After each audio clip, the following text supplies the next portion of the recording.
Well, it's I mean, like, Europe is completely hopeless. It's a hopeless situation. For the past 20 years, it's America has screwed over Europe. So these wars in the Middle East created millions of refugees who then went to Europe. And I don't know what the Europeans were thinking in allowing these millions of refugees to come into the society when they didn't have the capacity to absorb these millions of refugees, right? So Angela Merkel, the chancellor of Germany, famously said, "We can do it." No, you can't. And time has shown that these millions of refugees have put a tremendous strain on the social cohesion, on the capacity of the state to govern Europe. So there's tremendous political fissures within Europe at this point. And so that's why you see the rise of these right-wing parties throughout Europe. But the main problem, as you point out, is the economy. So Europe suffers from an aging population. So the population itself is no longer as dynamic as it used to be. Before the German model was very good. It was this, buy cheap um, Russian energy, make really good German cars, subcontract the labor to Poland, and then sell extremely expensive German cars to China. It's a great model for Germany. But then when Trump came into office, um, the China market, Germany lost access to the China market. And then when you have this war break out, Germany can no longer buy cheap Russian energy. And as you point out, the Europeans then pivoted to the Middle East, primarily Qatar, and now Qatar has basically shut down all LNG production. And so Europe is completely screwed in the process. And Macron has talked about sending an aircraft carrier to the Middle East. What's that going to do?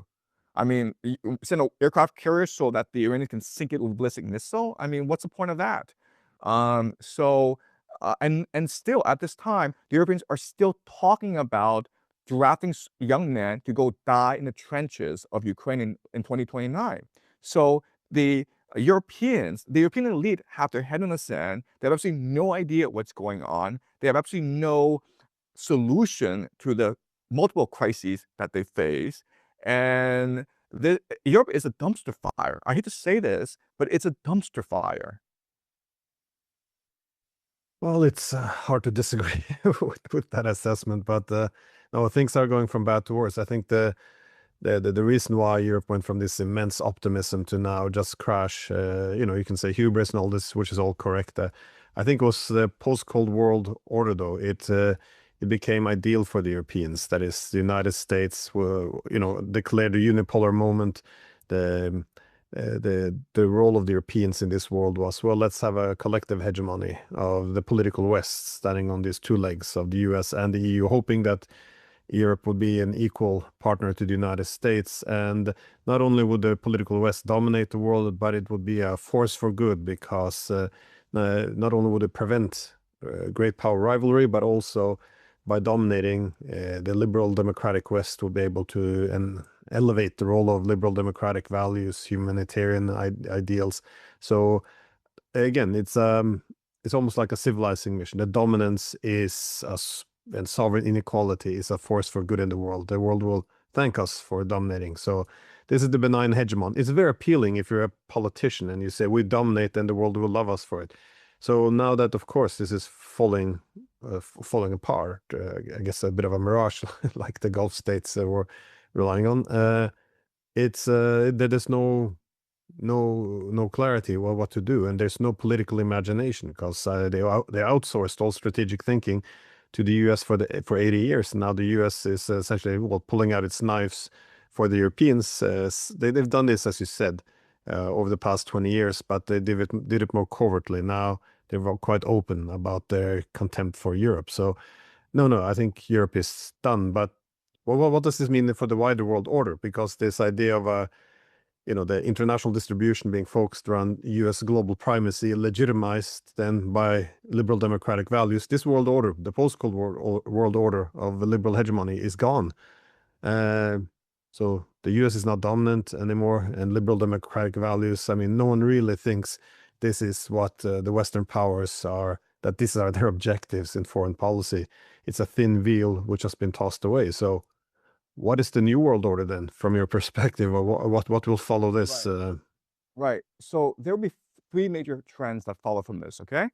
The first major trend is deindustrialization. Because you don't have access to cheap energy. So you need to make your economy much more balanced.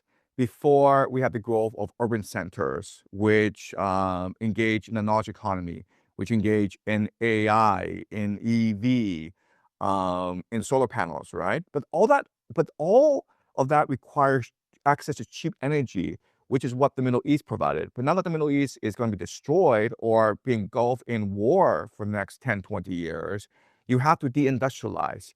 You have to focus more on self-sufficiency. Okay, so that's the first trend, deindustrialization. Second major trend is mercantilism. Okay, and what I mean by that is that the global order is dead. And so what you need to do is basically focus on local trade or creating your own supply networks, spheres of influence. Okay, and the third major trend, which is the most troubling, is remilitarization, because Pax Americana is dead, and Pax Judaica is not interested in protecting you from big bad bullies. Okay, so it's either you rearm as soon as possible and defend yourself, or you'll be eaten alive by a wolf. Right. So I think in East Asia, the first nation to recognize the changing world order, because it has no choice in the matter, is Japan. I think that they brought in Prime Minister Takaichi because she appealed to the young, and she has the charisma to galvanize the young to make the sacrifices necessary in order to deindustrialize, remilitarize, and create a self-sufficient economic system. So I think that Japan will actually suffer in the beginning, but they will actually be in the forefront of global change. And nations that absolutely refuse to make these three necessary changes will be the most likely to suffer. And quite honestly, I have very little hope for my own country, which is China. I think that because of these changes, uh, Japan will start to emerge as the local hegemon, while China is still stuck to the old global order. But in the short term, what this means is that the United States and China will have a rapprochement. Okay, so even though this war has started, Trump will still visit Beijing uh, March 31st, at the end of this month, for a 3-day state visit.